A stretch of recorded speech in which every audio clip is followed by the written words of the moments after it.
7 বছরের শিশুকে ধর্ষণ ও হত্যার ঘটনায় আসামিকে মৃত্যুদণ্ডাদেশ দিয়েছেন আদালত। খুশি, আদালতের প্রতি খুশি।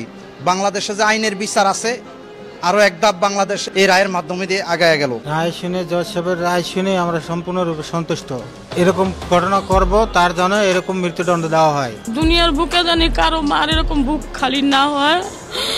আমি এই দোয়াই করি আল্লাহর কাছে আমার মেয়ে ঠিক মতন বিচার পাইছে, এটাতে আমি অনেক খুশি।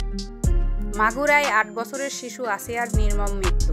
ধর্ষণ ও হত্যার ঘটনায় প্রধান আসামি হিটু শেখকে মৃত্যুদণ্ড এবং তার 2 সহচরীকে যাবজ্জীবন কারাদণ্ড দিয়েছে আদালত। এই রায়ের পর আসিয়ার মা সন্তুষ্ট হয়ে সাংবাদিকদের বলেন, আমার মেয়ে তো আর ফিরে আসবে না, কিন্তু আমি চাই না আর কোনো মা বাবা তাদের সন্তানকে এভাবে হারায়। আদালতের রায়ে আমি কিছুটা শান্তি পেয়েছি, তবে চাই এরকম ঘটনা আর যেন না ঘটে।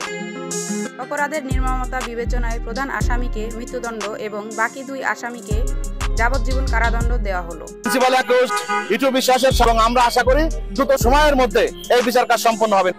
সর্বোচ্চ পর্যায়ে সন্তুষ্ট, একটা দৃষ্টান্ত স্থাপন হবে যেভাবে আমাদের দেশে নারী শিশু অত্যাচার হচ্ছে। মাগুরায় স্থানীয় বাসিন্দারা বলেন, আমরা চাই এই রকম নৃশংস অপরাধ যেন আর না ঘটে। আমি যদি ঘর থেকে বের হই, আসিয়ার মতো আমারও ওরকম করে মারি ফেলবে না হলে তারা আর এই সমস্ত কর্মকাণ্ড করতে সাহস পাবে না। এই যারা ধর্ষণ করেছে এদেরকে আমি সর্বোচ্চ শাস্তি কামনা করছি। ওর ফাঁসি চাই, ওর লাগে মারিয়ে একবার শিয়াল কুকুর দেখায় ধরে কবর দেয়া হবে। সমাজকে সচেতন হতে হবে। শিশুদের নিরাপত্তার জন্য পরিবার, সমাজ এবং প্রশাসনকে একসঙ্গে কাজ করতে হবে।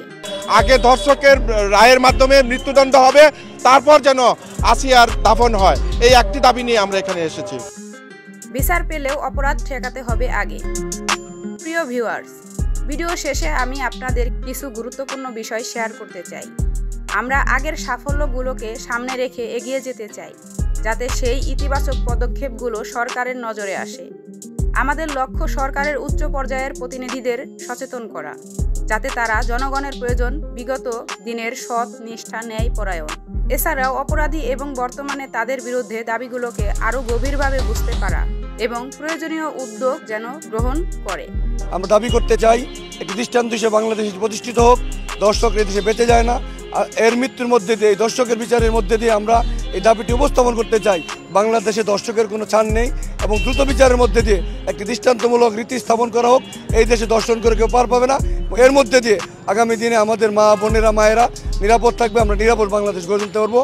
আপনাদের অব্যাহত সমর্থনের জন্য আমি আন্তরিক ধন্যবাদ জানাই। আশা করি এই ভিডিওগুলো আপনাদের জন্য কোনো বিভ্রান্তি সৃষ্টি করবে না। সবাই ভালো থাকবেন, সুস্থ থাকবেন। আল্লাহ হাফেজ।